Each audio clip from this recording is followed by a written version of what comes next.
קוראים לי נילי בלוק, אני בת 29, אני אלופת עולם 7 פעמים, אלופת אירופה 4 פעמים, בגוף תאילנדי ובקיקבוקסינג.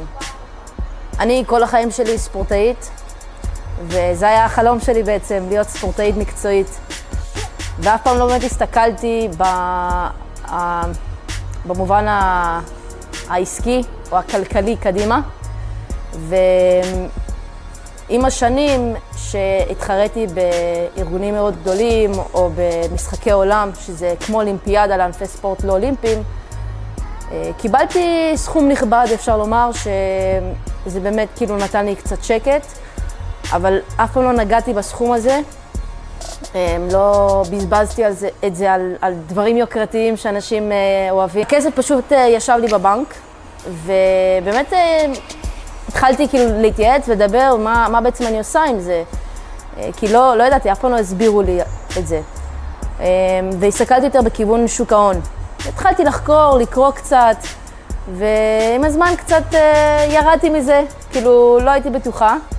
ומשום מקום, ליאור דוד שלח לי הודעה באינסטגרם, אם היה מעניין אותי משהו שקשור לנדל"ן. עכשיו, הסיבה היחידה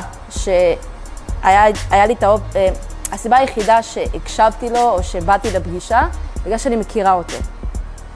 וההיכרות הראשונית, דרך האגרוף תאילנדי, דרך הספורט, אני מכירה בן אדם אמין, ושאפשר לסמוך עליו. אז באמת לפני שנכנסנו לכל התהליך של השקעה מסוימת, התחברנו כבני אדם, כחברים, כאנשים מקצועיים. הוא ממש הנגיש את עצמו כאיש מקצוע, ולמרות שהוא היה בתחילת הדרך, היה בו משהו שהאמנתי בערכים שלו, והערכים שלו מאוד טעמו.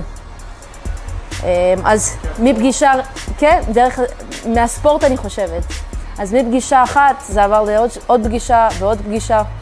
אז ליאור ויוני ממש ישבו אותי ופירקו את כל החבילה הזאת, פירקו את זה לגורמים. והסבירו לי שלב שלב מה הולך לקרות, מה החזון, מה המטרה.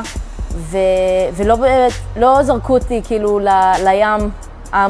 למים העמוקים ושאני אנהל את זה בעצמי. הם ממש אמרו, אנחנו איתך כל הדרך, ולא משנה מה יקרה, אנחנו נהיה איתך בתהליך הזה, ואין מצב שאנחנו משאירים אותך בשאלות או בתהיות. היו רגעים ללא ספק שהרגשתי, רגע, האם זה באמת נכון לעשות? או הרבה אנשים גם מסביב כאילו אמרו לי, אפילו משפחה, לא יודע אם כדאי לך, זה לא מהלך נכון, אני לא הייתי עושה ככה, ולהגיד לך את האמת, ככה אמרו לי גם בספורט. גם בתחילת הדרך שלי בספורט, אמרו לי, למה לא בחרת ענף ספורט שיש לו יותר כסף, או טוב, זה רק פייז, זה רק תקופה, וזה יחלוף לך, ואז את תמצאי עבודה אמיתית. ומבחינתי ראיתי את זה ממש דומה, ככה דומה למצב הזה, הזכיר לי את תחילת הדרך שלי והקריירה כספורטאית. אז האמנתי בדרך הזאת, והלכתי עם זה בכל הכוח. אז היום אני עומדת עם נכס אחד ביוון, וגם זה בהתחלה כאילו, היו הרבה שאלות במהלך הדרך, כאילו, שצצו כל מיני דברים שלא חשבנו שיצוצו, אבל אני מאמינה שאנחנו בדרך הנכונה. אנחנו בתהליכי משא ומתן, ולמצוא עוד משהו שיתאים לתקציב. המטרה שלי היא להגיע לכמה שיותר נכסים, ושיהיה לי חופש כלכלי. ושעם זה אני אוכל לטייל בעולם ולעשות מה שאני אוהבת, ולחלוק עם הדור הבא את הידע שלי מעולם הספורט. הייתי אומרת, אוקיי, החיבור עם יוני וליאור באמת פתחו בפניי